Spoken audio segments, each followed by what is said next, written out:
We are getting closer and closer to the football season kicking off. Rob, it's like the official fall camp or late summer fall camp has ended. School starts on Monday for everybody to start getting into a normal routine.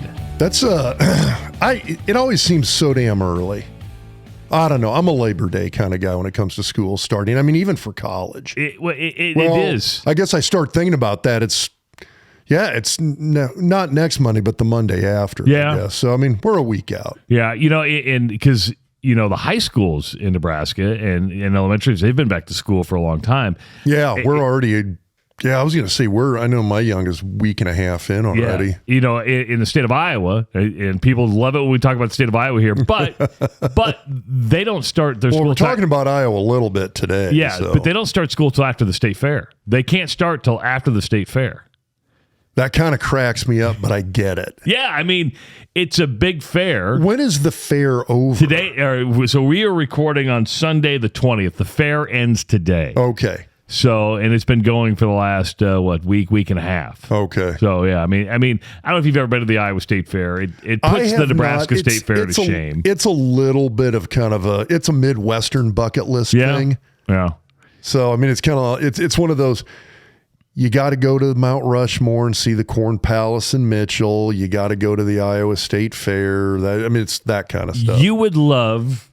And I mean, absolutely love the Iowa craft beer tent because it's all just craft beers from around the state of Iowa. Oh, that'd be cool. I don't know if you like the butter cow. The butter cow doesn't do it for me. But the food is tremendous. Now they got like multiple butter Caitlin Clarks. Yeah, and that doesn't look like Caitlin Clark. Hey, so, okay, dumb question. Do they do is it a butter... Let's do a whatever butter sculpture contest. So there's multiple butter sculptures and they're getting judged? No, there's one butter sculptress. And they do these. So this year on a sports level, it was Caitlin Clark, Jack Trice, and Kurt Warner. Okay. Well, that's kind of cool. Yeah. But then you have the traditional butter cow. People like the butter cow. I do think Nebraska was smart. That's a lot of butter. It's a lot of butter. Do they slice it off and sell it and you can go home? No, they just melt it down. Fry your pork fritters in it afterwards. They melt it down. The interesting thing is, if you go to college to be a sculptor, you're probably thinking in bronze or marble. At what point do they teach butter sculpting in school? Or is that just you just have to learn that? Honestly, I'm probably way overthinking this, but I mean, bronze sculptors, don't they usually do it in clay? Yeah, and then they make a mold over the clay. True, but and then they pour the bronze into that mold. But butter's different than clay in the fact that you probably have to work at a certain temperature. Yeah, I get. Well, dude, it's the Midwest. You're used to the cold. Put a freaking parka on and roll in there and do your sculpting in frozen butter. Now, I will say Nebraska was smart to move its state fair farther out west. When it was in Lincoln, it just didn't catch on. They tried to do a lot of things. It was I guess I'm thinking we used to go hit the Douglas County Fair. Yeah. Which I feel bad, and I got a fact check here. My wife would know this way better than I would, but because the Douglas County Fair at least used to have a tie-in with Exarban, but I might be thinking it was the State Fair had a tie-in, and then that kind of got separated out, and then the Douglas County Fair, it went bye-bye. Oh, it was like a slow, painful death. I think the very last year they had it, it was literally from an event space standpoint, trying to find something that they could afford, was in the old 72nd Street. Is that Crossroads Mall? Yeah. It's like it's a mall that in and of itself died a slow, painful death. But you went in and it was like you're going to the county fair in this horror movie out of The Walking Dead mall that you're like, are zombies going to come out and kill us while we're looking at the Lego sculptures Now, here? I did hear that there was a county fair this year, but it's more for the 4-H'ers and stuff. It took place at Ralston Arena. But it's on a very small scale. When we think fairs, we think Ferris wheels, dangerous rides, and carnies, right? Yeah. We forget about the animals. Horrible heart attack inducing foods. Yes. Which the thing is though too, Sarpy County Fair. Yeah. Great fair. And it's very popular. Yeah. So you've got these surrounding ones. I think everybody's just like, why does Douglas County even bother? We got good ones all around us. Let's just do that. Well, and just following, and maybe it's a city thing, but I mean, you get out to the rural counties, and I saw some great county fairs in Nebraska, had great entertainment, and those communities support those fairs. And we were coming back from Crawford. I think we were going through like up by O'Neill, there's another town, but they had their county fairs packed. I bet. There is something about a good county fair that brings everybody together, though. I like it. I've never been to a, not that I go to tons of them, but I've never been to a county fair in a smaller rural community and not had a good time. Yes. Yeah. Because you're drinking Busch Light, you're watching figure eights or demolition derbies. Though I saw an Instagram thing the other day, and this would be, we got to figure out where to do this in Nebraska, or if they have it. It was they got combines in the demolition derby. Ooh. So, now they took the forks off. Yeah. Well, that's no fun. Yeah. But then they were driving around combines doing a demolition derby with combines. That was pretty cool. That's pretty badass. That's pretty redneck, right? Yeah, but that's pretty badass. Yeah. I could see myself enjoying that a lot. A lot. Deep down, I'm kind of a redneck. I like demolition derbies. You are from Iowa. Yeah. So are you, kind of technically. By lineage. By lineage. Yeah. Is Lincoln more redneck than Omaha, or is Omaha more redneck than Lincoln? Ooh, that's a good question.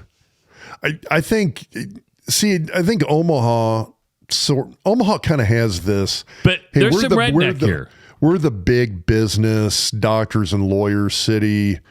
Lincoln, I think, tries to bill itself as we're the like upper crust elite. Education, academics, flagship university, and politics kind of things. I think they're equally non-redneck. How's that? Okay. Okay, let me rephrase this. They would like to think of themselves as equally non-redneck. Okay. How's that? Yeah. But there's pockets of redneck in both. It's Nebraska. Yeah, Come on. True. That's true. Hey, Owen was thinking about you over the weekend because I didn't know this. Aww. Muchachos came to Omaha. Did you know that? Yeah. Okay, so Owen, you were at Muchachos the other night, and what did you get? I heard it on the radio, and I know you had talked about it going in Lincoln, so I went over there and I saw the pipeline burrito on the menu, which has nothing to do with us, by the way. Really? So we had, so they started that. Sue them. No. So this is that was the original, one of the first NILs that hit in this area when NIL was first legalized 3 years ago? About 3 years ago now, I think. Yeah. Or was it 2? I think it was only 2. Yeah. Okay, 2 years. So they were they were one of the original. So again, I go back to the whole argument where people were like, NIL, this is going to be it's going to be like the Nash Hutmacher polar bear ad kind of stuff, guys doing some local ads for small local businesses, and they're going to get free. They're going to get $1,500 and free heating and cooling service, or Muchachos did it, and I don't think it was a huge amount of money. I think it was a pretty small amount of money per guy on the offensive line, but then I think it was free food for a year kind of thing, whatever, for as long as they did it. But so they did this pipeline burrito, which has damn near everything in it. Well, Owen, what was the advice you got with the pipeline burrito? Well, it does have you're not wrong. It does have everything in it. Three meats, I think, and corn. How much does this thing cost? Yeah. It's the most expensive thing on the menu. I think it's $20, but Jesus, for a burrito? Yeah. $20 for a burrito? Yeah. Okay, what was the advice they gave you on Twitter with when I posted it on Twitter, because I did assume that you guys had something to do with it. This predated us having this idea for the original Pipeline LLC. Well, either way, you can claim it now, I think. But so on Twitter, the guy goes, I said, it's a good burrito. The guy goes, well, make sure your house plumbing's up to code. And I thought, okay, well, then I woke up the next day and I was like, yeah, it's a good thing our plumbing is up to code. But that was it's interesting, you guys, that when you like tagged me on that post and we're talking about it, because that was, like I said, it was one of the very first NIL deals that was struck with Nebraska football players.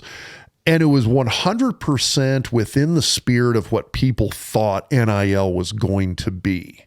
Yeah. I 100% agree. Yeah, it was this smaller local business, smaller deal. It wasn't a huge amount of money. Kind of, you had some name recognition with the pipeline. You got the players on the team doing photos and doing appearances for Muchachos and Lincoln. It was. I mean, it's like this nice homegrown, wholesome NIL kind of thing that you look at. Nobody. I mean, people. This is the NIL that people, I think, traditionalist fans wanted. Yes. This was what they thought it was going to be. And I remember looking at this going like, man, this is just barely scratching the tip of the iceberg here. And this is going to go like so much bigger than this. But nobody else thought it was going to. I shouldn't say nobody else. I think most people who looked at this objectively were like, oh, yeah, this is going to get crazy. But this is what people thought NIL was going to be. It is an NIL remnant, almost. Yeah. I mean, it's an NIL echo. So $20 for a burrito, and you're going to shit your pants the next day. So just be ready for that. Which, by the way, so that was a margarita in the glass in the photo. Like, was that like a little spicy salt around the rim? A mango habanero margarita. Yeah. How was it? It was good. I got to be honest with you. I'm looking at that photo, and the thing I'm looking at is like, God, that looks like a freaking tasty margarita.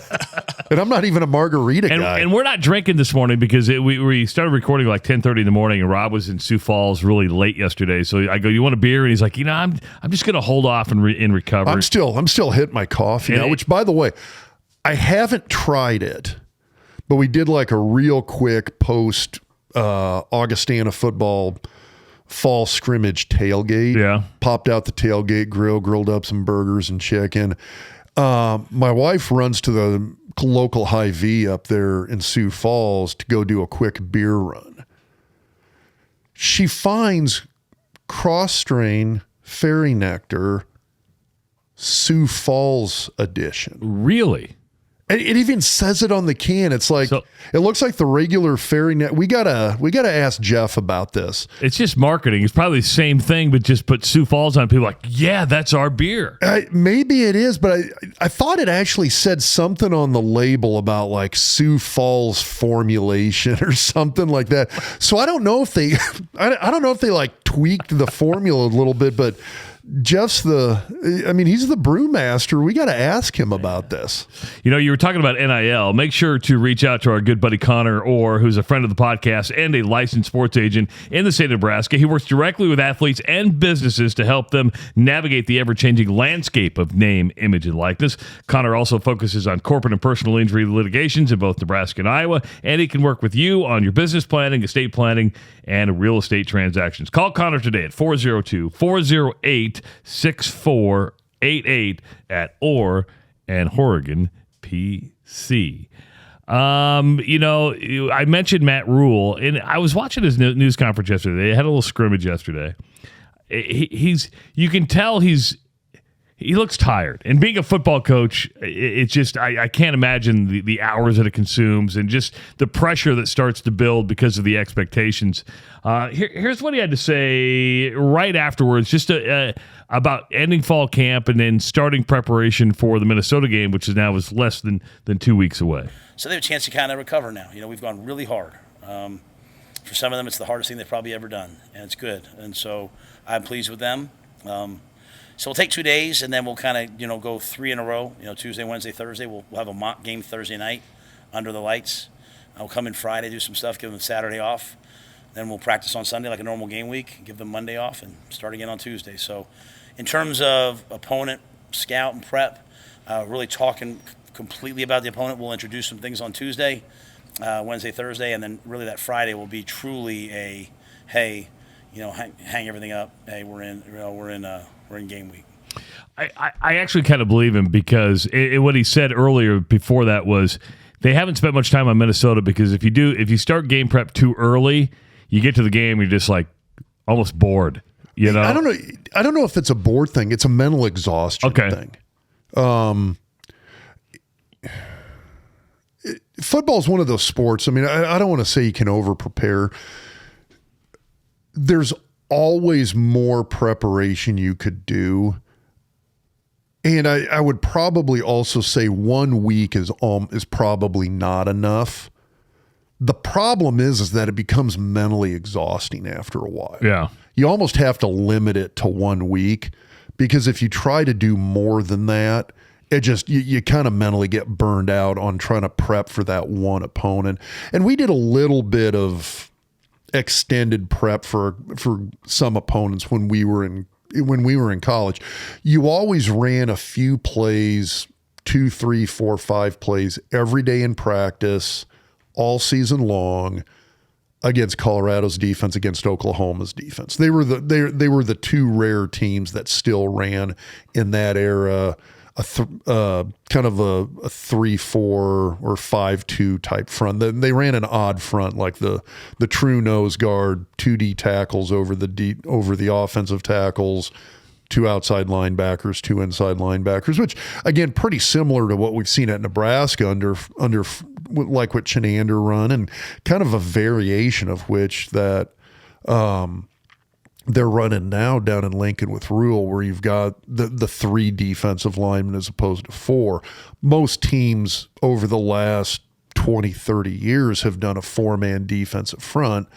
So we did a little bit of this extended game prep for Oklahoma and Colorado, but at least in that era, those were the 2 games where it's like, man, if we beat Oklahoma and we beat Colorado, you got like a 98.9% chance you're winning the conference. So I totally got it, but it was a little low key. Well, and so it didn't get exhausting.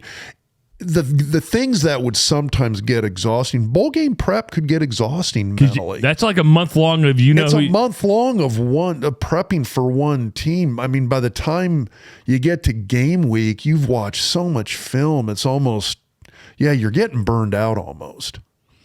Is there a point where you are doing game prep, but you don't actually tell them it's game prep? Like you're running certain plays, but you're not saying, hey, this is... Well, and that was what we did with the Colorado, Oklahoma defense stuff, that where you'd go in and it's one of those, we're prepping for, let's say, Kansas State runs a 4-man defensive, 4 down lineman defensive front, pretty classic 4-3, nothing crazy, good solid defense. Why are we suddenly running this random play in practice against a 3-4 defense? And then I got it. Colorado prep. I got it. No big deal. But yeah, it was just, like I said, this was like 2 or 3 days a week, 3 to 5 plays per practice total. So it was pretty minimal, but you always know, you saw that when you're prepping for a 4-3 defense and all of a sudden here comes a 3-4 defensive front that they're throwing at you for one random play in the middle of nowhere practice, you kind of get it. But he started off that thing by saying, they're just finishing up the hardest thing they've probably ever done in their life. I mean, every coach says that. It is... Well, yeah, I mean, the guys were working so hard under Frost, they were puking their guts out. I mean, you remember those comments. Exactly. I mean... The one thing that I find interesting is that I am hearing that echoed with the media. That, I mean, several people I've talked to, that you see comments in the newspaper, on social media, they are discussing the fact that they're working. The media is saying, God, these guys are really working hard. They're really putting in the effort, and they're putting in the hours in practice. Let me counter that. I'm not saying you're wrong, because you're right. I mean, they were bragging about Scott Frost when his players were puking. Yeah, there's a little grain of salt you got to take with it here. But what I'm saying, but I think what the difference is, you have working somebody just to work them to make them puke is stupid. But if you have structure behind it, where you work hard and there's expectations and there's a reason behind it, you almost look back now and go, was Scott just trying to make these guys just puke just to make them puke, Or here you're working hard, but there's actual structure behind it and a reason behind it. Does that make sense? No, 100% that makes sense to me. The whole puking thing, I gotta delve into this at some point because I've talked to Aaron Graham about this, and Aaron had gone down to practice, and he said the workload that the offensive line was going through with Raiola last year was, in Aaron's mind, nothing unusual for a Power 5 Division I college football program workload during a practice. Aaron said he was like, yeah, this was no different than what we went through in college with the multiple NFL. Aaron played for, I think, 4 different NFL teams in his time. He said it wasn't any different than that. And he said, yeah, the guys were kind of puking. Wow. Yeah, so I don't. Either that or you're just not in shape. Yeah, and that, I got to be honest, I think that was Aaron's feel on it. He goes, I just don't think these guys are in that great of shape. Towards the end of the season last year, though, it did seem like the guys were playing better. I'm not saying it was a great offensive line, but towards the end of the season, I thought I saw improvement towards the end of the year, that last couple of games. I mean, they beat Iowa. Yeah. I mean, and that was a good win. Yeah, they played far more consistently as a unit the last 2 or 3 games of the season. So I don't know, maybe they were working harder and puking their guts out. But anyway, I agree. You always have to take that whole, like, this is the hardest these guys have ever worked with a little bit of a grain of salt, because I think every coach thinks they work their guys hard. Yeah. So you want to work hard, you want to work smart. I mean, the example that I always give is I went to I had like a whopping 6 or 8 weeks with Jacksonville back in '99 it was almost entirely training camp. Tom Coughlin, he's this old school coach, had this reputation of just an absolute mule driving head coach. I mean, he was just cracking the whip and pushing guys super hard and disciplinarian and coaching. A lot of players didn't jive real well with a lot of guys at the NFL level. And I liked the guy personally because I looked at it and what was the line you just said? It was kind of with purpose, or with when you're working hard, but well, I mean, you work with a purpose. You work smarter, not harder. Yeah. But there's structure. Structure. Coughlin had an incredibly intelligent structure to how he did things. And so the example I'll give is that during my first practice ever with the Jaguars, we run through practice, and it's one of those where it's these completely timed out drills. The break between drills is timed out. You got these timed water breaks where you're required to drink X cups of Gatorade and water because it's 102 degrees and 99% humidity in Jacksonville in August. And so I remember we get to about like I said, he's packing it in. Everything is super, super structured. Ton of work packed into a tight unit of time. We get to about the 50-minute mark of practice. And he blows the whistle. The team all congregates. Like I said, I'm the new guy. They've already been going for a couple of weeks. I signed with them about 2 weeks into the preseason. And so I'm just kind of following the crowd here. We all meet in the middle of the field, quick talk about a couple of things. We break into groups, start stretching out.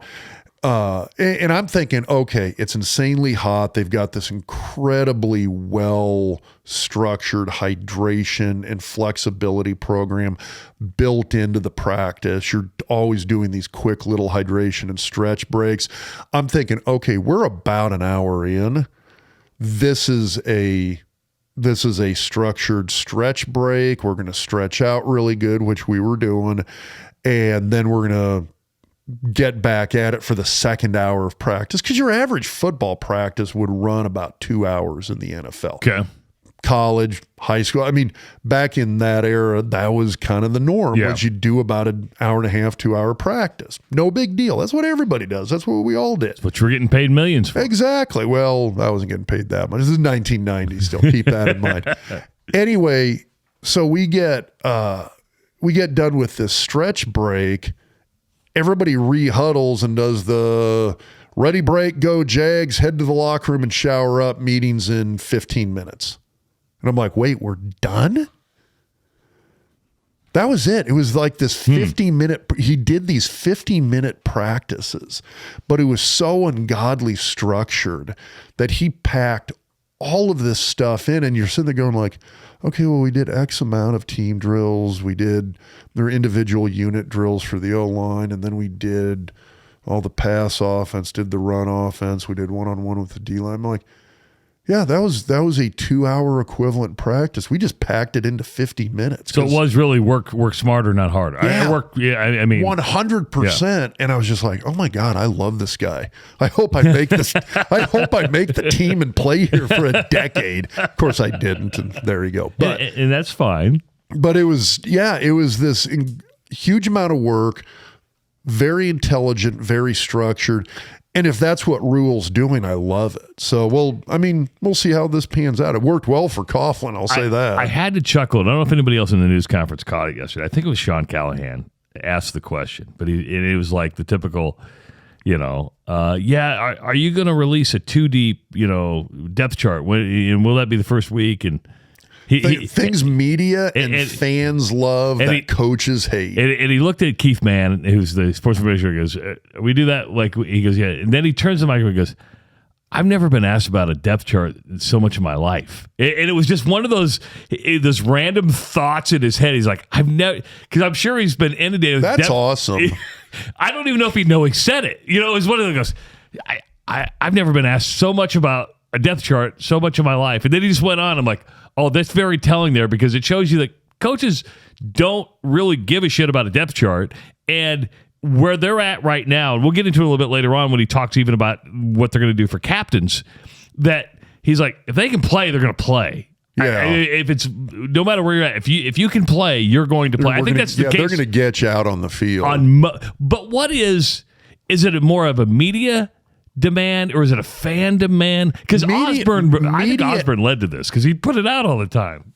Yeah, media and fans did like that. I always thought that was interesting with Osborne, because Osborne, in terms of how he thought classically as a college coach.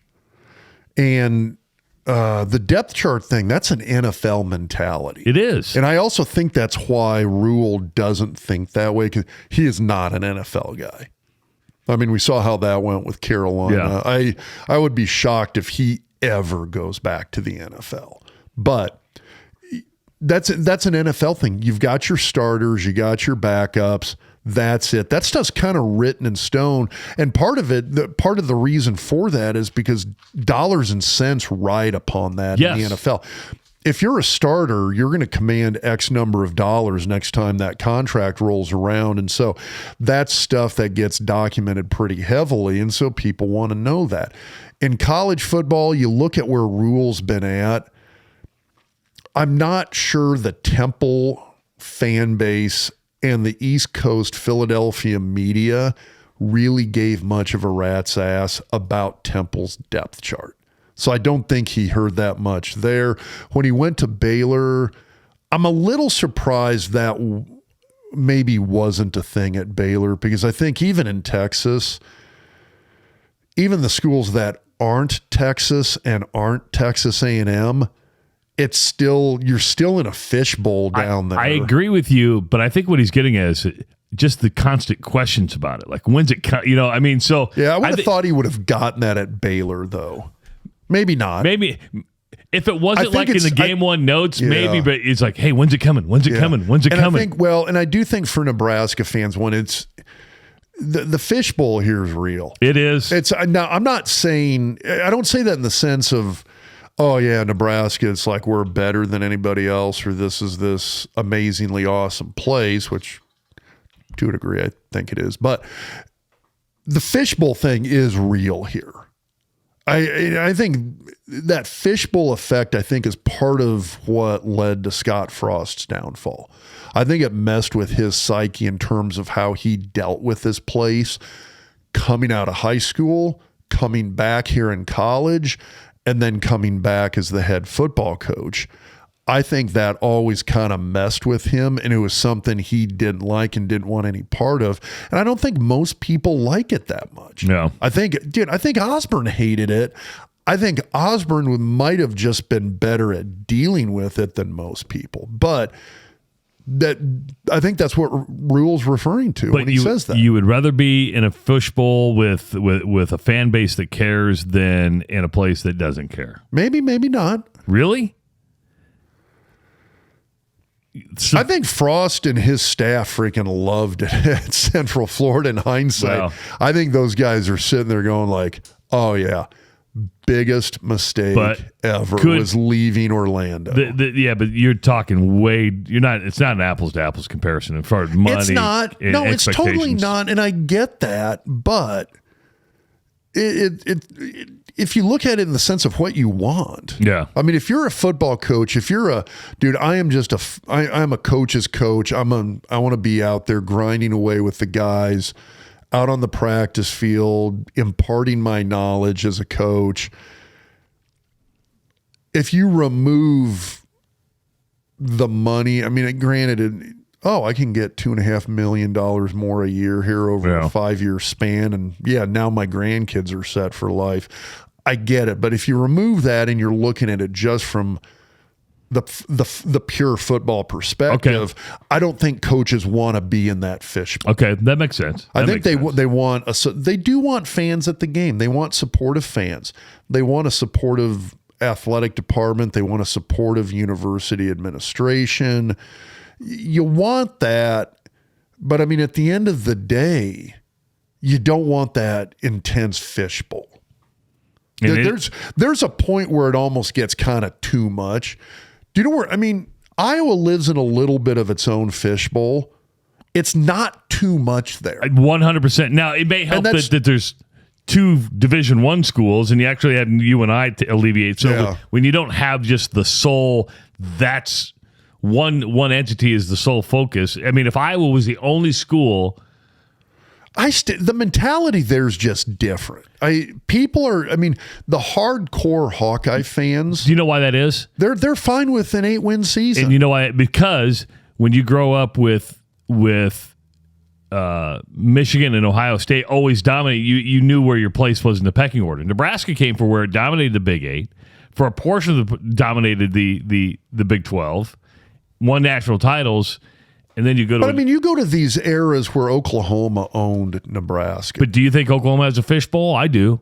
Oh, Oklahoma is my point though is that Nebraska fans have had eras where we're the second class citizens in the conference. We understand what that's like, where we play second fiddle to somebody else. But the expectations don't change, and the demands. And that's my point is that Nebraska fans, quote unquote, knew their place when you had Sooner Magic and Barry Switzer and Jamel Holloway and Thomas Lott and all those great Oklahoma players. The 1970s, a big chunk of the 1980s. I mean, for our lifetime, you had nearly 20 years there that Oklahoma was the dominant team in that conference over Nebraska. Nebraska fans know exactly what it feels like they knew their place was the second best team in the conference. And guess what? It did not set well with them. No. They did not want that. They wanted to be the top dog in the conference, and we did get there and owned it for the better part of the 90s. That's where they want to be. We're now middle of the pack at best in one division of a 2-division conference, and that is setting really bad. Nebraska fans they even hate that even more. So it's going to get worse, by the way. No, it is. Yeah, you're going to lose those divisions, and all of a sudden you're looking over at the East going like, man, The nice thing about the divisions is like, hey, at the end of the day, if you win your division, you got a chance. You got a chance. You just got one more team you got to knock off. You remove those divisions, and all of a sudden it's like, okay, now we got to get past Penn State and Michigan and Ohio State and, oh, by the way, everybody else. Yeah. So, hey, the season kicks off in less than 2 weeks. Are you dressed for game day? If not, head to Husker Hounds for the state's largest selections of shirts, sweatshirts, jackets, hoodies, shorts, pants, you name it. And not just football, lots of volleyball gear as well for the kids and adults. 2 locations in the Omaha area, the Superstore at 84th and Center, and also go out west at 171st in Lakeside Hills Plaza. Or you can really make it easy on yourself and shop online at huskerhounds.com, where you get free shipping on orders over $50 and a flat rate shipping of $4.95 on anything under $50. And Scotty was texting us. We had a little text string going this morning. He was at the Iowa State Fair too. Yeah, he was like milking a cow. His kids were pulling the teats and getting some milk. You can milk most anything with teats, Travis. Did you know that? You can't milk me right now. Me. I've got teats, Greg. Could you milk me? God, I love that scene out of Meet the Parents.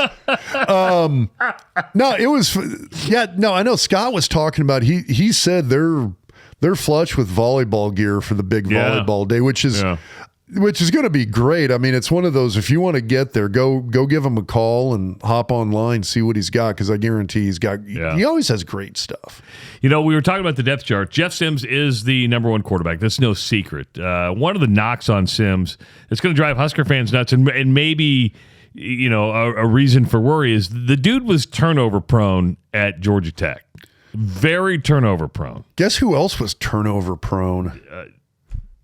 Adrian Martinez.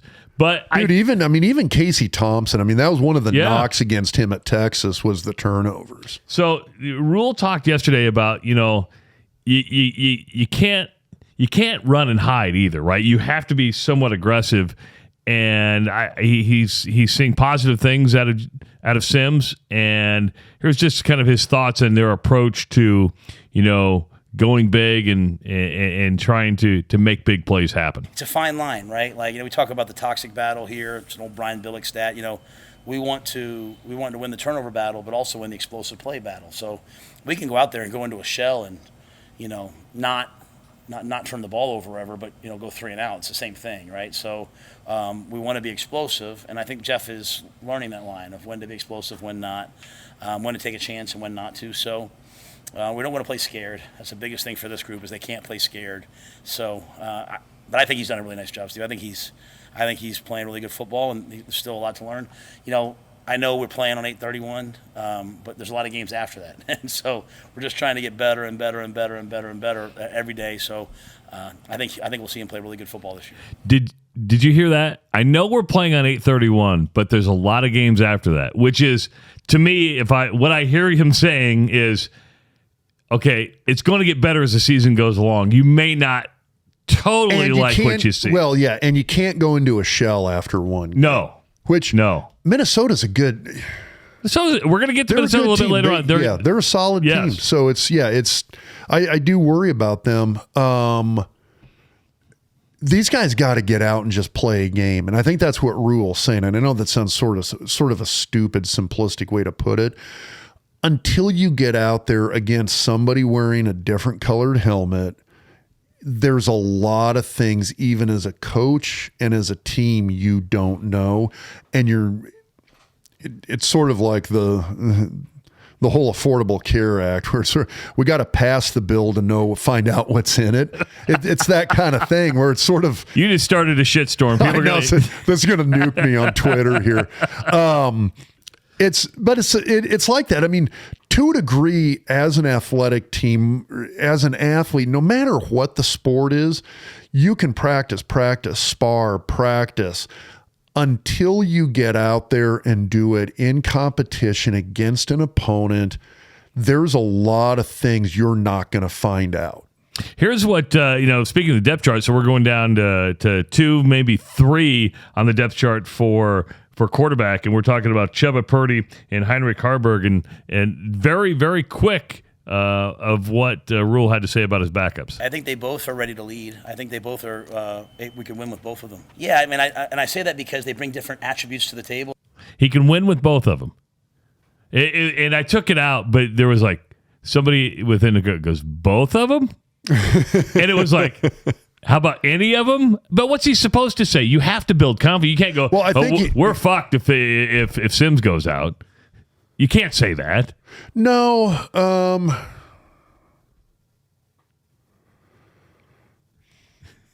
You think they're fucked if Sims goes out? Yeah. Yeah. Chubb is not his brother. He's not his brother. I think people thought he was going to be better than his brother, but he's not.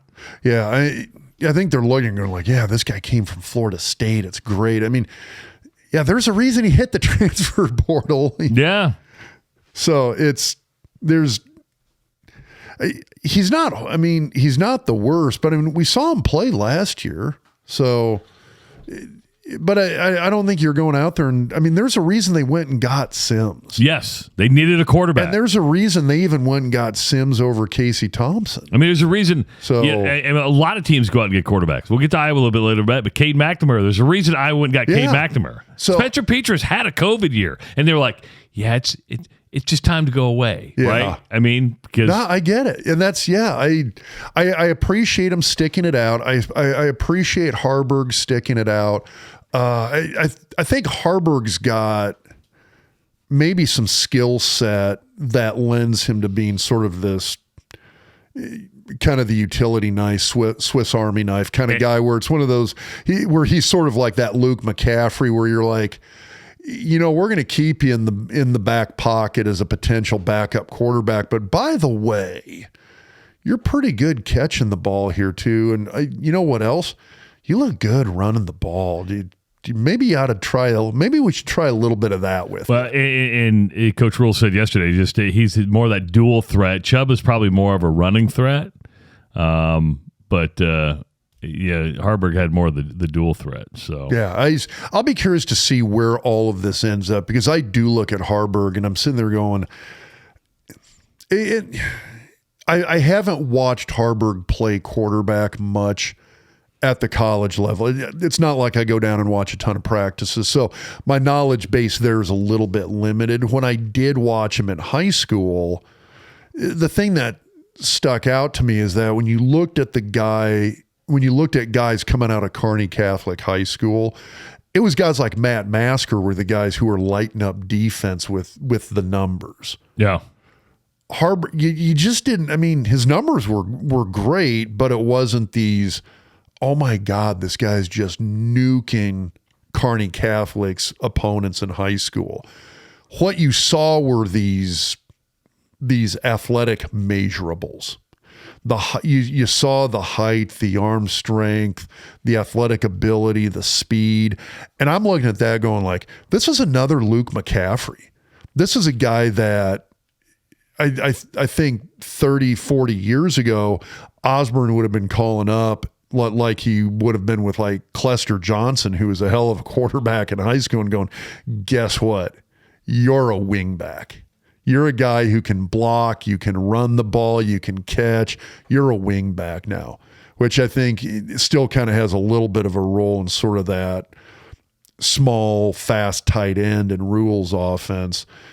Is kind of the role that I look at Harburg, and I'm like, I want to see this guy running a jet sweep. I want to see this guy catching balls out in the flat. I want to see this guy lining up as a slot receiver. That's what I want to see out of Harburg. What you just heard Rob do was a doc's diagnosis of a player. Now, if you want to see more of a doc's diagnosis, we do want to thank Centrist Federal Credit Union is back to present the doc's diagnosis. Subscribe to the Doc Talk Sports YouTube channel, as Dr. Rob will break down plays on a weekly basis, maybe even individual performance. I was on the Centrist website today, and they are offering competitive rates on home equity loans. Check it out whatever your financial needs are. Start today by visiting centristfcu.com. You know, a lot of people are into traditions at Nebraska. The black shirts are a tradition. He says he's going to hand those out, I believe, heading into week number 1. Coach Rhule was asked about captains yesterday, and he's going to take a different approach to captains this year, and meaning there won't be permanent seasoned captains? I think the season, especially the first year, gives you so many opportunities to lead, and so we'll do a game. We'll do game captains, right? And then when we get to bowl season, we'll vote for permanent captains. But guys emerge as the year goes on, right? And so we kind of have our single digits, which is one thing.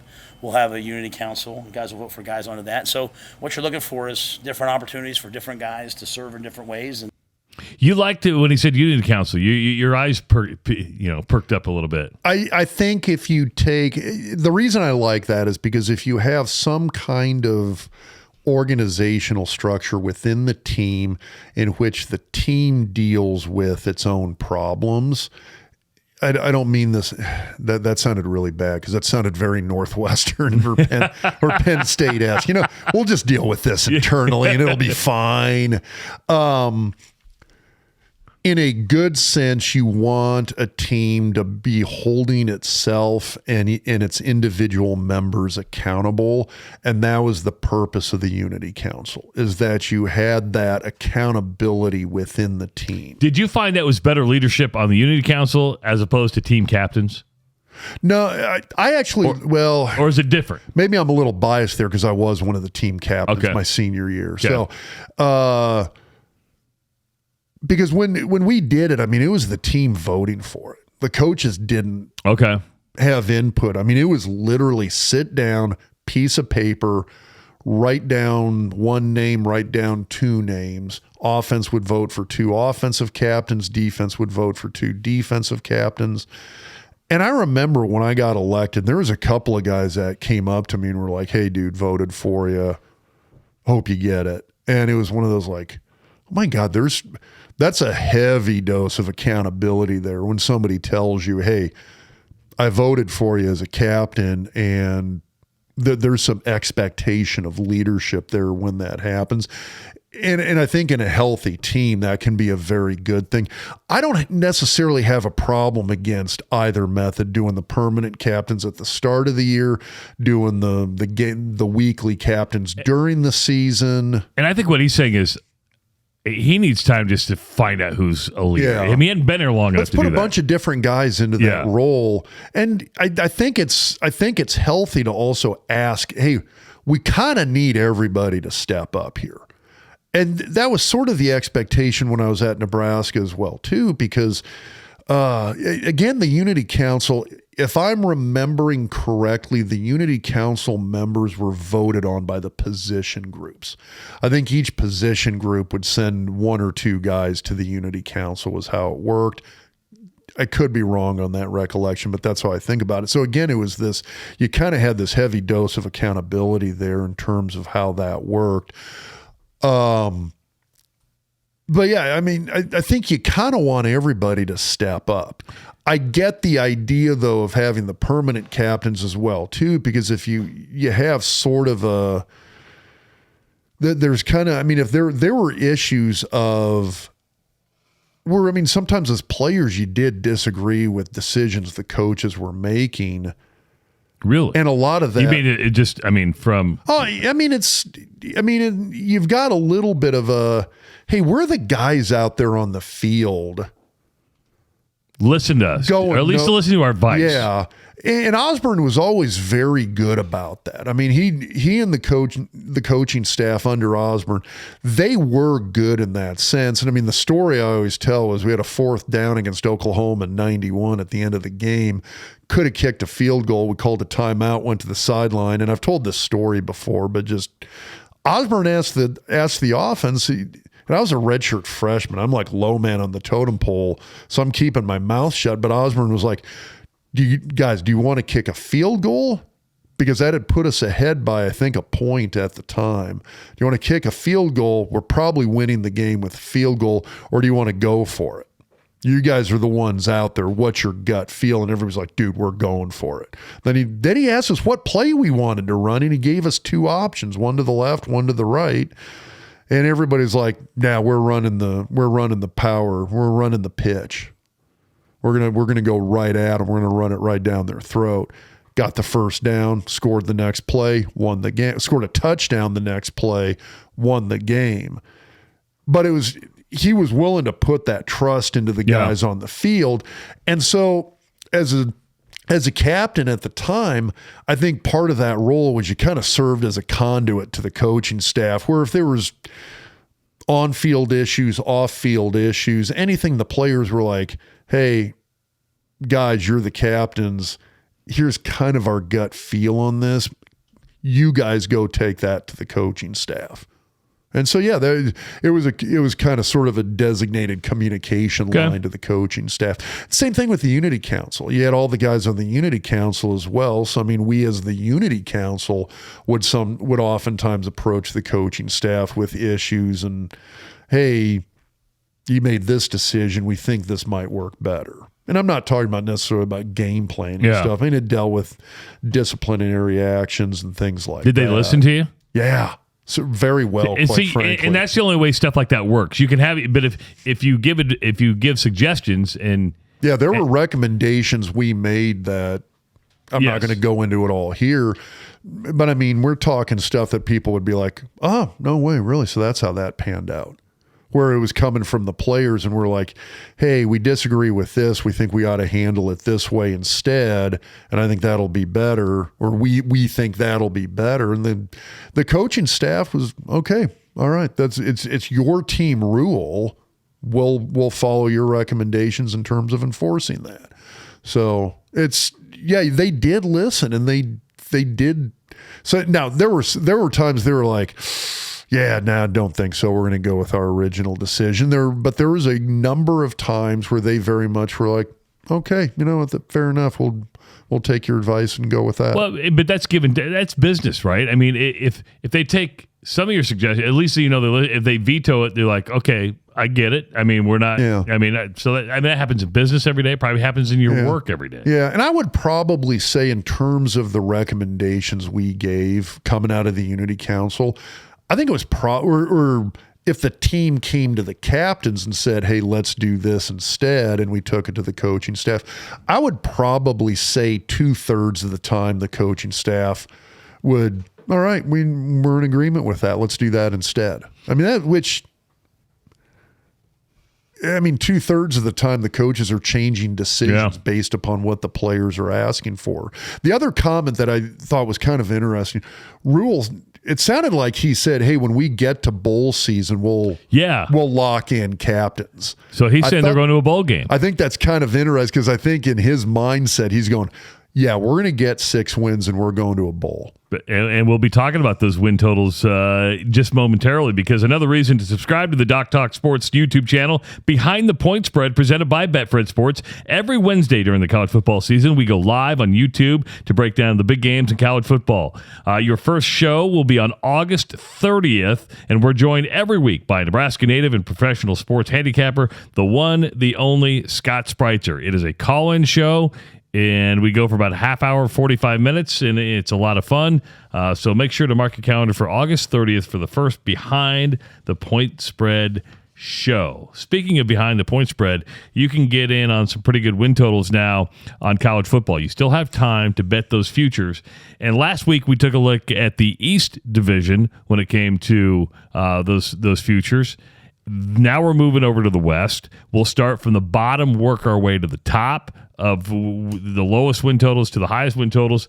And right now, the lowest win total in the West Division, no surprise, Northwestern at 2.5. And Rob, I'll go through the schedule real quick for Northwestern. Going to open up against Rutgers. They're going to play on a Sunday. They're going to play a Sunday against Rutgers. Then they have UTEP. By the way, UTEP's no pushover. The UTEP's actually pretty decent. Duke, Minnesota, Penn State, Howard, Nebraska, Maryland, Iowa, Wisconsin, Purdue, and Illinois. They're screwed. They are screwed. If they don't... I see maybe 2. I see maybe 1. Yeah. Howard. Yeah. And is Howard FCS? I believe so. I'm sorry. I'm not up to date on my Howard football, and nor do I ever want to be up to date on Howard football. I guess Rutgers maybe. I don't know where. I think Greg Schiano is going to be better than what Northwestern is, and there's going to be a home game in New Jersey. Keep in mind you've got some former coordinators trying to piece together a season after Fitzgerald got fired a month ago. And then where is the mindset of a bunch of guys who have still continued to show support for Pat Fitzgerald? Yeah. It's an interesting dynamic there. I mean, I could see the us against the world mentality causing those guys to sort of band together and piece together a few wins here, but that schedule's. I mean, the problem is that whole us against the world mentality only lasts so long. Yeah, and it can sometimes be a little bit of a fragile mentality. I mean, if it's based purely on emotion, that can be kind of tough. So Are you going under or are you going over on 2.5? I'm going under on the 2.5. You and I are both going to go under on the 2.5 with Northwestern. And again, they're just not going to be very good. And their schedule does not. They don't win a conference game. Would you agree with that? They don't win a conference game? Dude, keep in mind, Rutgers kind of gave them. I mean, Nebraska beat Rutgers. Rutgers was in that game until the end. So it's, you think, which then again, Northwestern beat Nebraska. So you never know. Next in line, going to be teetering on that bowl eligibility, according to, and these win totals coming from Betfred Sports. Purdue at 5.5. Here's the Purdue schedule. Going to open up, got a new coaching staff. Quarterback looks really good, but there's still some unknowns there. But Purdue's going to open up at home against Fresno State. Then it goes to Virginia Tech. At home against Syracuse. That's not an easy non-con schedule. No. It's not. Then it's at home against Wisconsin.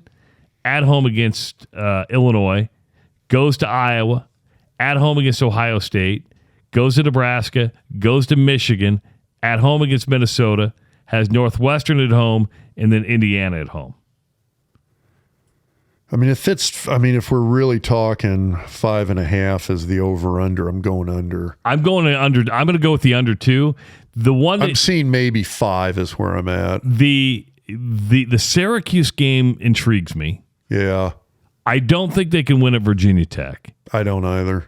And Virginia Tech's they're not the powerhouse they used to be by any means. They beat Indiana because Indiana's not going to be any good. Yeah. They beat Northwestern. Yeah.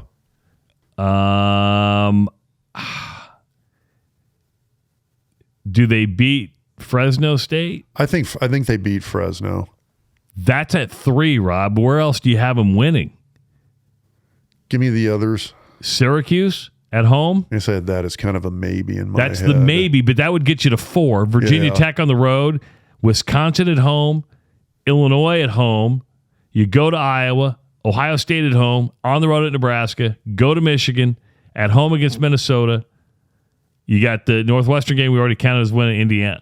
That's at 4. I'm going to go with the under. Yeah, I went. Well, I said under. Yeah. I had 4 to 5 in my head. Man, getting to 5 is going to be very difficult for Purdue. Next in line is Illinois at 6.5. So here, Brett Bielema. I'm going over. You're going to go I'm going over. You want their schedule first before you commit? Okay. They open up against the Rockets of Toledo. Then the interesting one, they go to Kansas. Lance Leipold has done a tremendous job with KU, but where does KU? Is it a kind of a letdown year for KU coming after all the euphoria? They're basically going to rebuild the stadium down at KU. Then so you got Toledo, Kansas. Then you're at home against Penn State. You get Florida Atlantic at home. You go on the road to Purdue. You host Nebraska. You go to Maryland. Then you host Wisconsin. Then you go to Minnesota. Then you host Indiana. You go to Iowa, and you end with Northwestern. So they beat Northwestern. I'm going to work backwards. Yeah. They beat Northwestern. They beat Indiana. The tough one they beat Florida Atlantic. They beat Toledo. That's at 4, right? Yeah. Kansas is an interesting game. I'm calling that a win for Illinois. On the road. Yeah.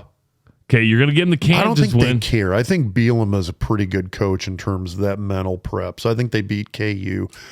Plus early in the season, because here's the thing with Illinois. Since Bielema hit the door there, they do two things very well, which I think makes them a good early season team, and that is they run the ball well and they play really solid defense. If you can come out with some fundamental things like that early in the season, it's a game changer. And that's why Nebraska was always so, I thought, played well. We did some fundamental stuff very well. So, I mean, that's 5 wins right there. Yeah. Now it's 6.5, so you got to have that. I think they beat Nebraska. Well, then they give them 7 wins right there, right? And then I think, and the other thing is when you look at I'm going to call it the tough teams on that schedule. When you look at the Minnesota, the Iowa, the Wisconsins, they're gonna pull a win off on one of those guys. Okay.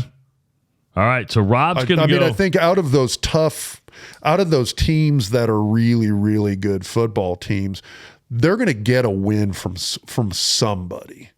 I mean, they almost knocked off Michigan this past year. That's fair. They were a 9-win team last year. They went 9-4 and should have beat Michigan. If they beat Michigan, they're 10-3. And Bielema, well, actually, did he get Big Ten Coach of the Year? No, I just blanked. Yeah, he beats Michigan. He's 10-3 in Big Ten Coach of the Year. I'm not saying they get 9 wins again, but I'm going over. I'm actually going to go with the under. I'm going to go Fair with the enough. under. Yeah, I mean, because I think Nebraska's going to beat them in Champaign, and I think Kansas wins at they've KU. had Nebraska's number, dude. I know. I'm just saying. Bielema's a good coach. You may not at the end like of the the day, guy. you don't believe in Nebraska, and I kinda- happen to do so here. You're a Husker fan. You love those guys. Just so I that get everybody it. know, I think Nebraska get it. wins at Champaign. He doesn't. Yeah, I get it. So you're going over. I'm going. I'm going under. I'm going over on Illinois. Okay, that's fair. I think he crashed and burned at Arkansas because I think he went away from what made him a good coach. And I think he reconciled with the fact that at heart, he's another Barry Alvarez. So And when he went back to that, all of a sudden he's pumping out 9-win seasons at Illinois.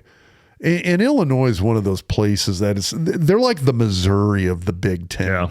They're one of those places where you're like, you got some big population base urban centers nearby. You've got the whole Ohio, Pennsylvania valley off to the east. You ought to be recruiting ought to be a win-win there. I mean, you look at Missouri, you got Kansas City on one side of you, St. Louis on the other. How are you not rating those two cities for every good recruit? And they don't. And Illinois is the same way. You look at them and you think, these guys should be way better than they are. Bielema hit the door there and just went back to just some stupid fundamental stuff. Let's hit hard. Let's play good defense. Let's have great O-line play. Let's run the ball. You're going to do fairly. You're going to be at worst another Iowa knocking out 7 to 9 wins every year if you do those things, and that's what he's doing. Speaking of Nebraska now, also at 6.5, right along with Illinois. The first couple of weeks are going to be crucial if Nebraska is going to be able to get over that 6.5. I was on the WTL podcast, and I stated Nebraska was going to go with the over. I went with Nebraska in the over, and I'm going to take Nebraska in the over. Damn. Okay, so who you got? Let's go down the schedule. I think they're gonna beat Northern Illinois. They're gonna beat at La Tech. I got them beating Illinois on the road. They're going to beat Northwestern. They're going to beat Purdue, and I think they could upset Maryland. But I also think they get a win either against Minnesota or Colorado. So that's 7. That's 7. It's 6. So 6.5 is their over. I got them. The Illinois, I got them losing. Yes, you do.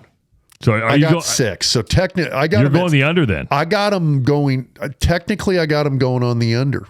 I Yes. do. I think they get 6 wins this year. But by the way, Nebraska fans will take 6 wins. And that's the thing. I'm sitting here in my mind going 6 wins. I'm ecstatic. They go 6-6 and get to a bowl game.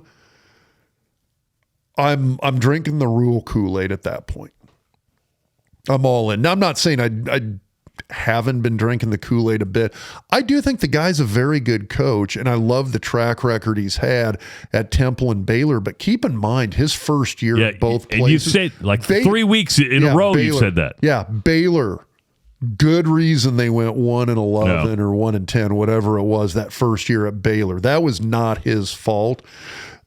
But he had a pretty iffy first year at Temple when he was kind of getting his people and his system and his culture installed there. They kind of nosedived that first year, and then everybody bought in, and he did great after that. So I don't say that in the sense. I'm just in the sense that I don't like Rhule or I don't believe in Rhule. I actually do. I think he's a very good college football coach.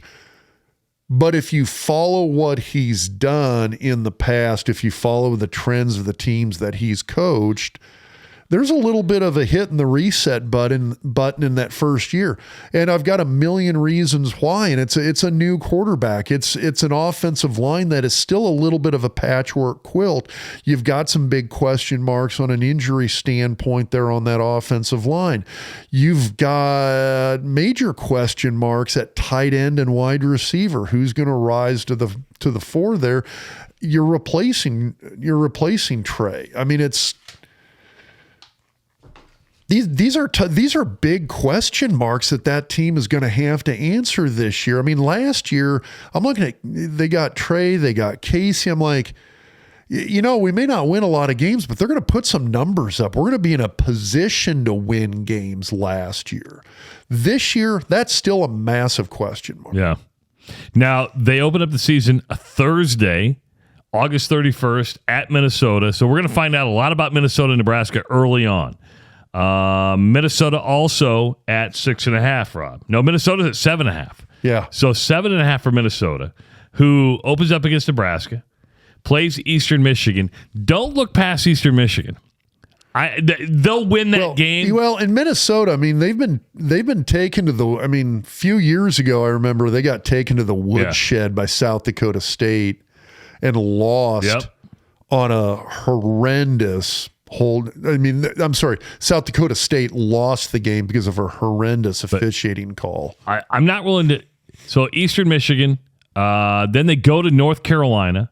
Then they're home against That'll be an interesting. That's game. The interesting one to me. So I think they beat Eastern Michigan. They beat Northwestern. They beat Louisiana. They lose to Michigan. They lose to Iowa. They beat Michigan State. They beat Illinois. They beat Purdue. That's 6 wins right now. That's where that Nebraska, even at 7.5. Yeah, I'm going with the under. It's I think it's a little bit of a tougher schedule they got this year. The Nebraska and North Carolina games are the key to them getting in the 7.5. I'm going under. What was their record last year? I thought they had 7 wins last year. Of course, you're making me look. Sorry. That's fine. Let me go back to the 2022 season. They were overall 9-4. Okay, never mind. 5-4 in the conference, 9-4 overall, 5-2 at home, 3-2 away. Okay. Yeah. But I mean, that's another team. That included the bowl game, though. For all of 8-win season. Okay. So for all of PJ Fleck's shtick, he's kind of got Minnesota in my mind on sort of that same level of Illinois. They've been playing reasonably solid defense. Not as good as Illinois, definitely not as good as Iowa, but solid defense, good solid ground control game on offense. I mean, they lost an all-world running back and Ibrahim, he's good, man. Yeah, he's really he's good. a really good running back. So losing him's going to hurt. But I mean, I think that O-line reloads up there. They'll find somebody else to pound the ball behind him, and there you go. Next up is Iowa. Iowa at 8.5. I also went on the WTL podcast, and because I don't want people to say I contradicted myself, I took Iowa in the under. I just think getting to 9 wins, that's where they would have to get, is going to be way too difficult. And Cade McNamara, the quarterback who transferred from Michigan, got hurt last week. I hadn't heard that. He's not back in practice. They think he's going to be back this week, but it was on his already surgically repaired knee. And so if Cade McNamara is injury prone throughout the season, that's just way too many holes for an Iowa offense that has not been able to produce numbers at all over the last couple of years. Defense is going to be solid. Nobody's going to dispute that Iowa's defense is really good. But is it Cooper DeJean? Cooper DeJean's a bitch. He's a player, man. And so that's a guy that. What was the stat on him that I think he by himself as a defensive back outscored like all but 2 guys on offense? Yeah. It's an obscene stat. He had some picks. So they beat Utah State at home. The interesting one is going to be that Iowa State game. But Iowa State is so depleted because of the gambling thing. They've lost their starting quarterback. They've lost other starters. If Cade McNamara is healthy, they beat Iowa State. They beat Western Michigan. I don't think they win at Penn State. I think they beat Michigan State. They beat Purdue. They don't win at Wisconsin. They beat Minnesota. That gives me 7. Oh, man. I think they lose somewhere. And I actually think Nebraska beats them at home. The Illinois, I'm still going to go with the under, even though I'm adding up more wins than I think could be possible, because Northwestern is a win. Rutgers, the Illinois one is interesting. Give me their schedule. Like start at the top. Start at the start of the season. Utah State. Okay. Iowa State. Western Michigan. Penn State. Michigan State. Purdue. At Wisconsin. Minnesota. Northwestern. Rutgers. Illinois. Nebraska. I got 7. Who'd you have them losing to? We'll go down the list again. Utah State.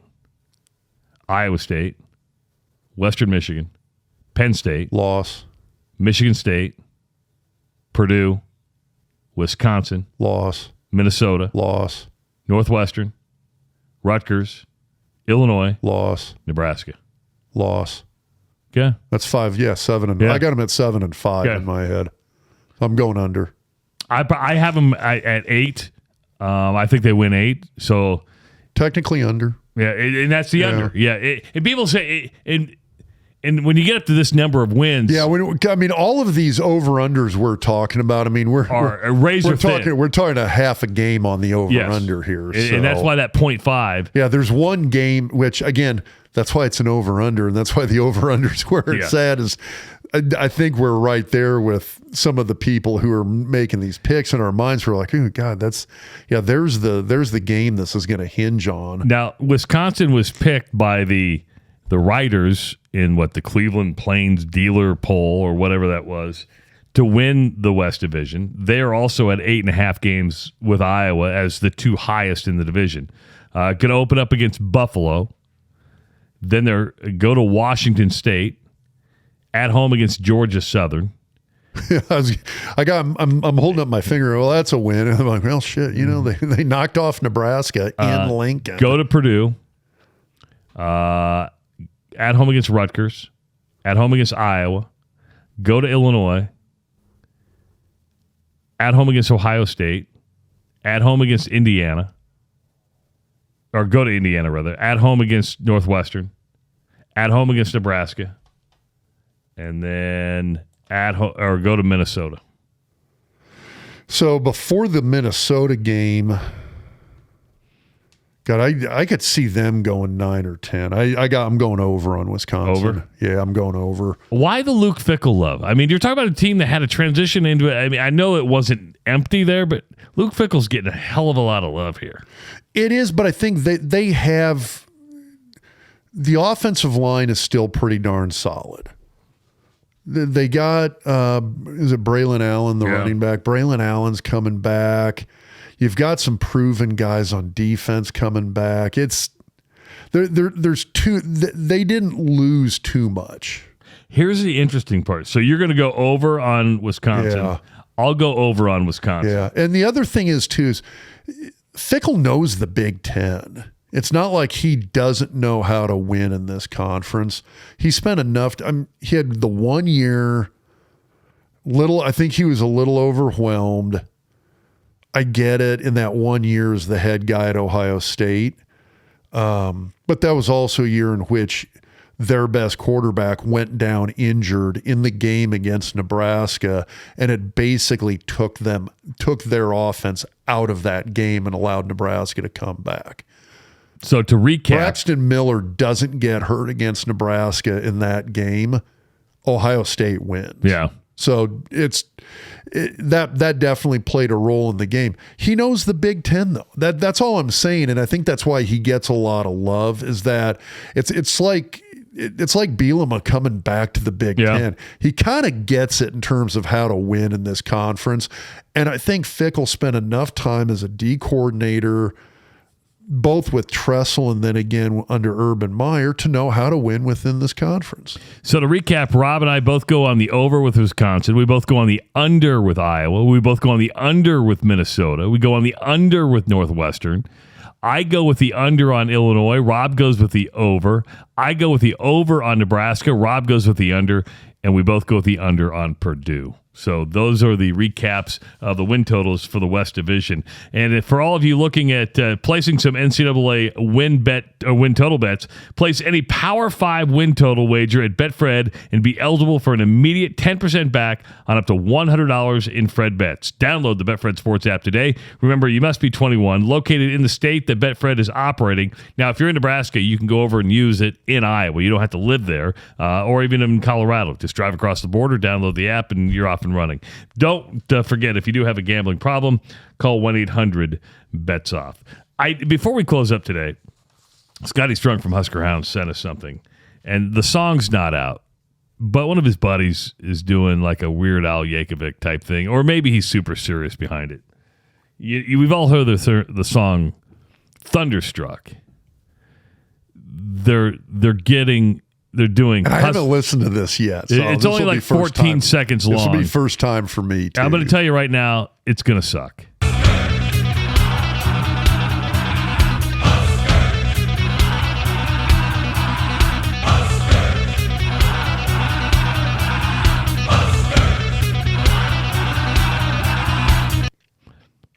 Don't do it. Just don't do it. I'm one of those guys, dude. It's kind of fun, dude. You got to have a little fun with it. Listen, but I'm one of those guys. If you want to be, if you're going to do AC/DC, if you want to do you've got to have Brian Johnson singing your freaking song. Yeah, if you're going to do it for real, like if it's okay, this is hardcore serious. You got to do an original song. I mean, that's okay. What's the Irish band, the Killians? Who have you been down to the Husker game where they do the?